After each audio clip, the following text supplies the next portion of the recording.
سلامونه ملګرو، امید دی چې روغ به یې جوړ به یې ژوند ته به تازه یې. ډېر ملګري د دغه عکس باره کې پوښتنه کوي، دا زما خپل ورور دی او د نن نه 2 کاله مخکې د انګلینډ ته تلو او په لیبیا کې بې درکه شوی دی.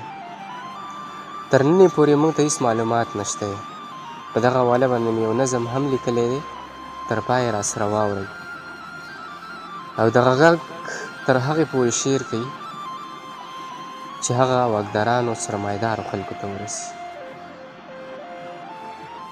د نظم عنوان دی ورک ورور.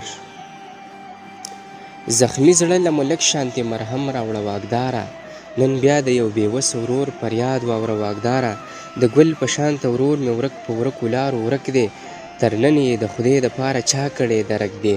تیر شوي څو اخترې په موږ ډېرې بې مزې دي، لیدو پسې یې خویندې په کتو کتو ړندې دي.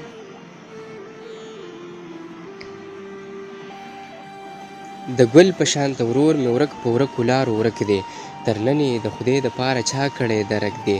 تیر شوي څو اخترې په موږ ډېرې بې مزې دي، لیدو پسې یې خویندې په کتو کتو ړندې دي.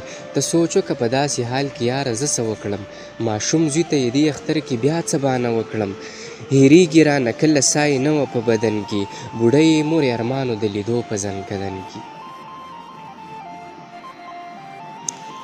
ته سوچ وکړه په داسې حال کې یاره زه څه وکړم، ماشوم زوی ته یې دې اختر کې بیا څه بانه وکړم.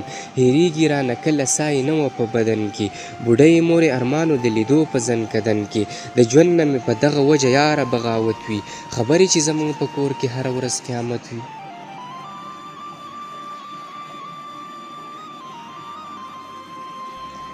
د ژوند نه مې په دغه وجه یاره بغاوت وي، خبرې چې زموږ په کور کې هر ورځ قیامت وي. مونږ کړی بې احساسو ته د یاره فریادونه، تېرېږي وخت خو هېر به رانه نه شي دا سوالونه. په اوښکو سترګو کې مو وړی ورله نم دی، د هرې سیاسۍ مشر له مو وړی دغه غم دی. تر ننې د هېچ چا ته وروره ونه شو افسوس، غربت و یاره ځکه خو ستا ونه شو تپوس.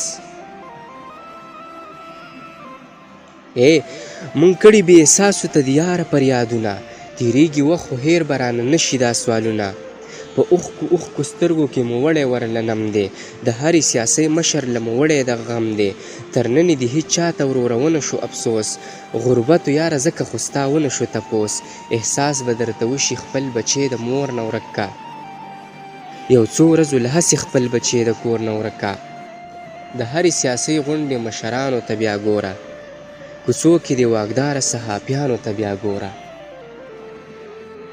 احساس به درته وشي خپل بچی د مور نه ورک کا، یو څو ورځو له هسې خپل بچی د کور نه ورک کا. د هرې سیاسۍ غونډې مشرانو ته بیا ګوره، کوڅو کې د باداره صحافیانو ته بیا ګوره.